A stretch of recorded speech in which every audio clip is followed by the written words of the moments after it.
Mississippi State 31, Arizona 24 in overtime. It was a thrilling ball game there at the end. It's not one that a lot of people are leaving the stadium just jumping for joy over, but at the end of the day, Mississippi State won the ball game, and that's what they set out to do coming into the game.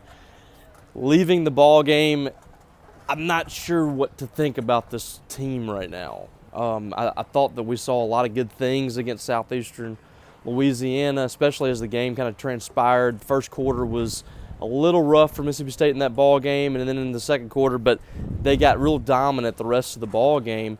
And in this one, it looked like Mississippi State was going to really take control of the game early and blow out Arizona, but it didn't transpire that way. So I don't really know what to think of this team right now, but we're going to kind of delve into it a little bit. This is Robbie Falk, 247 Sports, Starkville Daily News. Appreciate you guys for checking this out. Special reaction show here on YouTube and on 247 Sports from what we just saw in Mississippi State's 31-24 win. And there's a lot to unpack in this game for the Bulldogs. A lot of things that look pretty rough for them in this game, but at the end of the day, like I said, they won. And that was Zach Arnett's message after the ball game, is that at the end of the day, it's hard to win games. Mississippi State was, one of those teams that, half of America, like he pulled the old Dan Mullen. Half of the teams in college football won this week and half of them lost, and Mississippi State's on the half that won. So that's the positive from the game. And the other positive of the game is Mississippi State's defense forcing 5 turnovers in this game. It was kind of wild. 5 turnovers forced, and Mississippi State had to go to overtime to win the game. That's a concerning thing moving forward for the Bulldogs with a very difficult schedule coming up in the next 3 weeks, beginning with LSU next week. So let's kind of break down what we saw in this game. Bulldogs forced 4 straight turnovers to start the game. Began with an interception.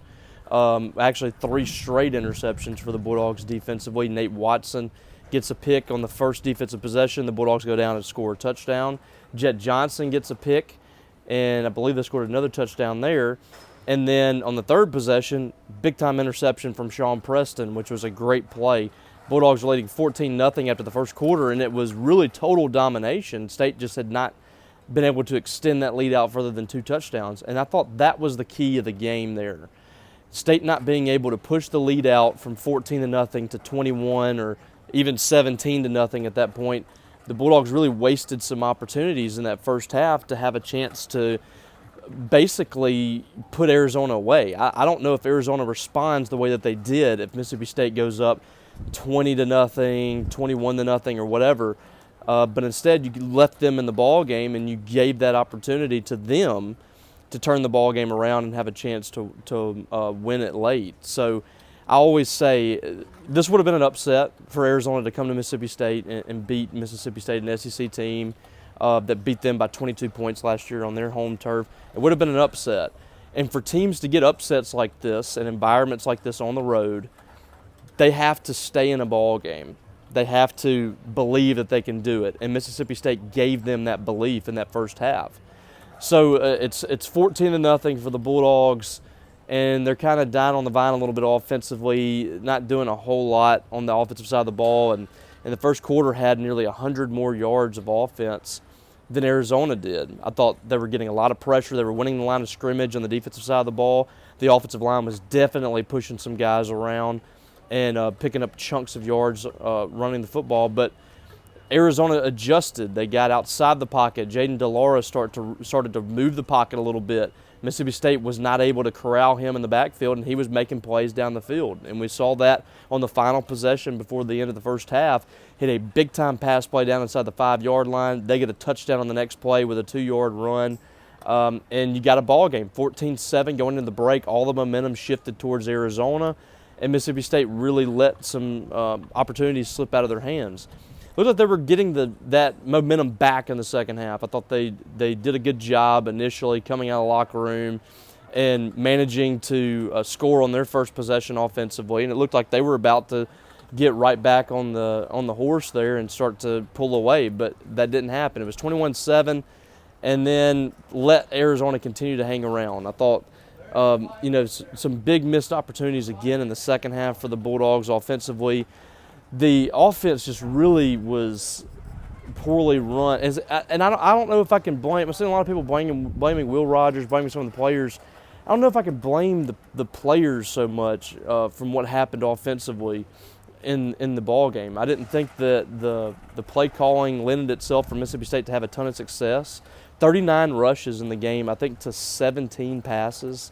That's just too much. That's something that really worried the people that were, skeptics of this offense coming in, is that Mississippi State was going to be very run heavy.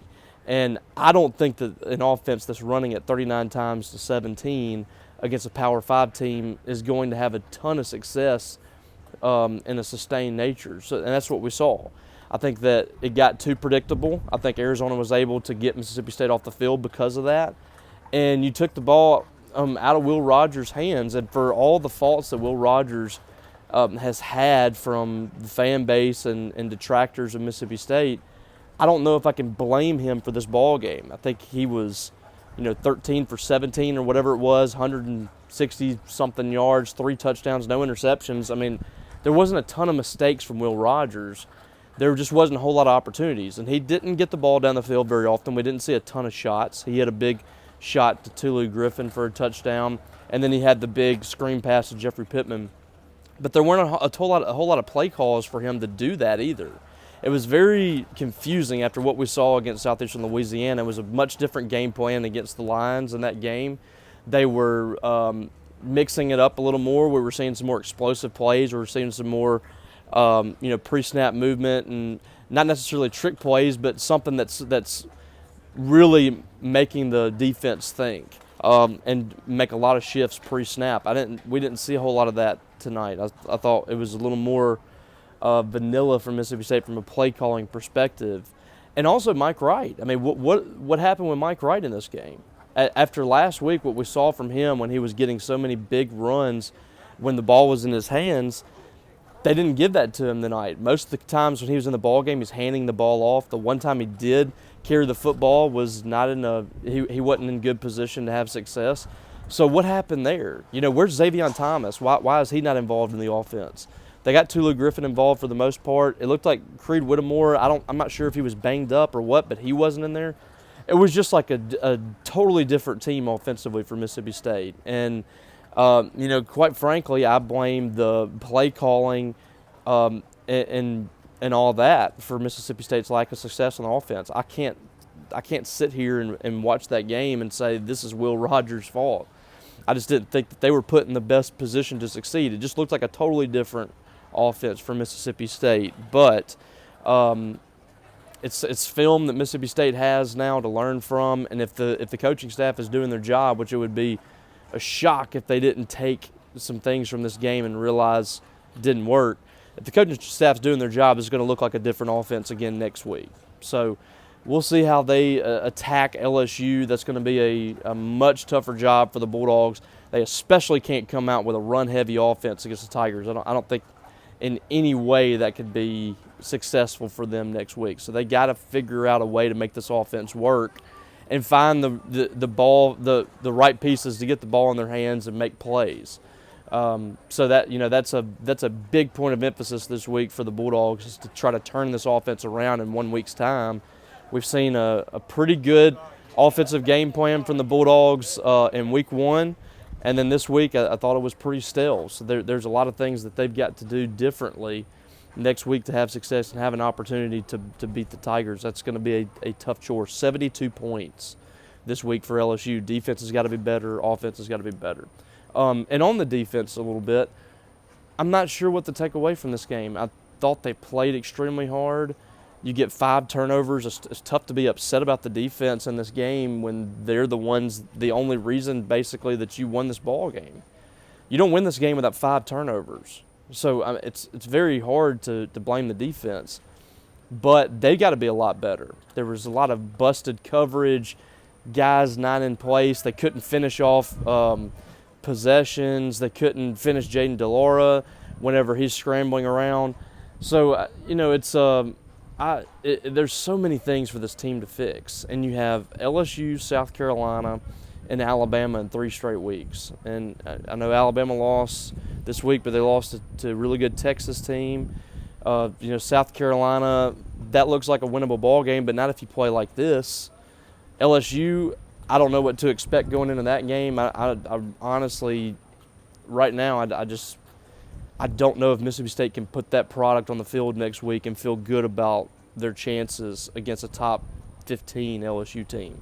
I just don't. That's a team that can beat you down if you come out and play like that. And the offense has got to change. They got to do some different things next week because this game plan, whatever it was, just did not work. So State fans should be happy. It's a win. You're 2-0 on the season, and wins are something to celebrate. Just like Zach Arnett said, the players were ecstatic after the game.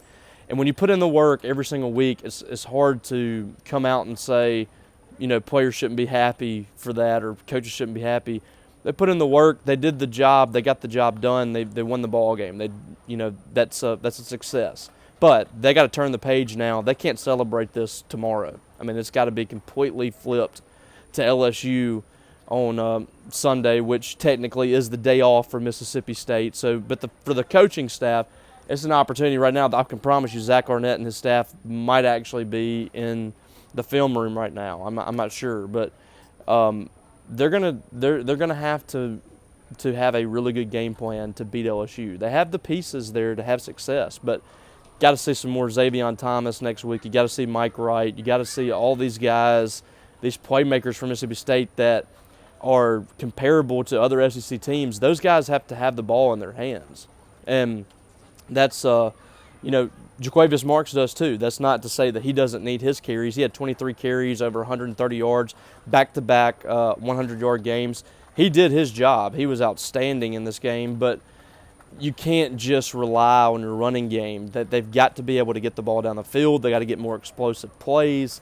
Mississippi State's got to get better on the offensive side of the ball, and that starts with Kevin Barbay. That starts with Zach Arnett and the whole staff.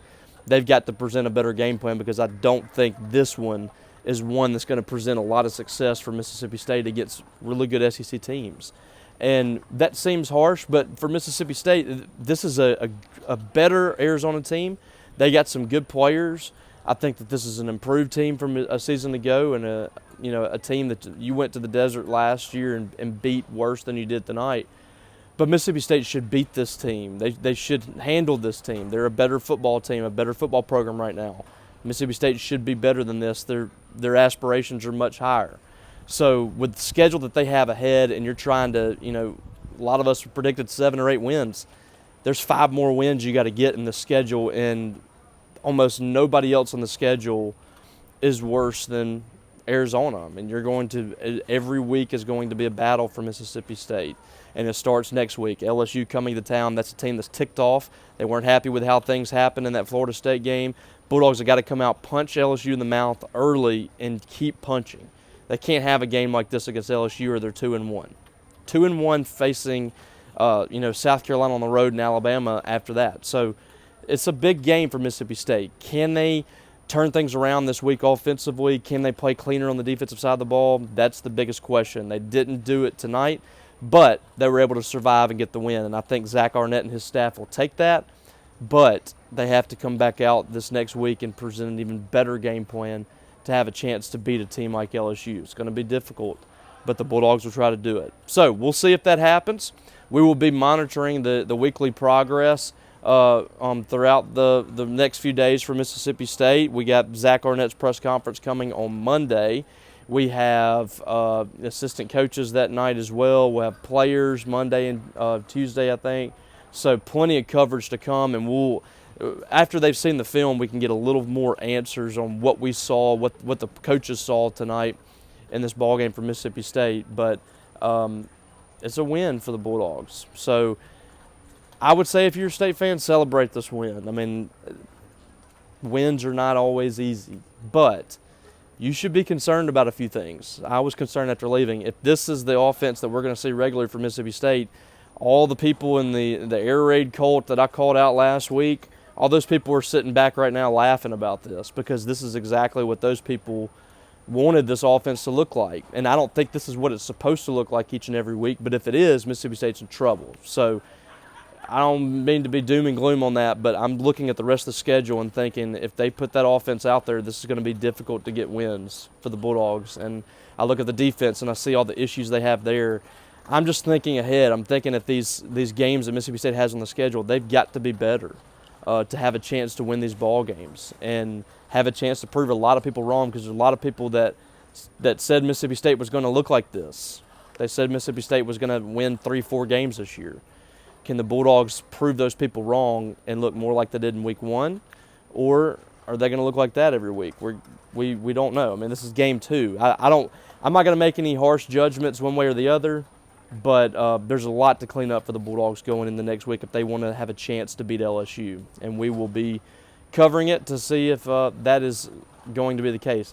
Another thing, 9 penalties for 90 yards in this game for the Bulldogs. They had 1 penalty in that first game against Southeastern Louisiana, so they got to get better at that as well. Got to play a lot cleaner on both sides of the ball. All right, guys, appreciate you tuning in. I appreciate you guys following our coverage throughout game time. We got stuff continuing to come out from our staff that you can follow on 247 Sports. We'll have stuff over the next day as well. We'll have a full recap on Thunder and Lightning, our podcast. Myself and Brian Haydad, we'll have that on Sunday evening. We're going to take a chance to go back home, go get some sleep tonight, and then after the NFL games on Sunday for Brian and myself, we'll get back in the studio and record that podcast tomorrow night to give you the things that are true and Tell 'em Falk and all that, coffees for closers. All that's coming on Sunday evening, so be on the lookout for that. Appreciate you guys. If you aren't subscribed to this channel, go ahead and subscribe. I'd really appreciate that. Share this video if you'd like, but I really appreciate you guys taking time to watch this, get my thoughts on it. Feel free to drop your thoughts in the comments or on social media, whatever, and give me your thoughts on what you saw tonight, because there was a lot of mixed reactions from fans. But the Bulldogs are 2-0, and that's all that matters. So, all right, for Robbie Falk here at Davis Wade Stadium, we will see you again next week right back here at Davis Wade for LSU Mississippi State, 11 a.m., morning kickoff. We'll see if the Bulldogs can play a little better and start 3-0 on the season. Appreciate you guys. Hope you guys have a great weekend. We'll catch you down the road.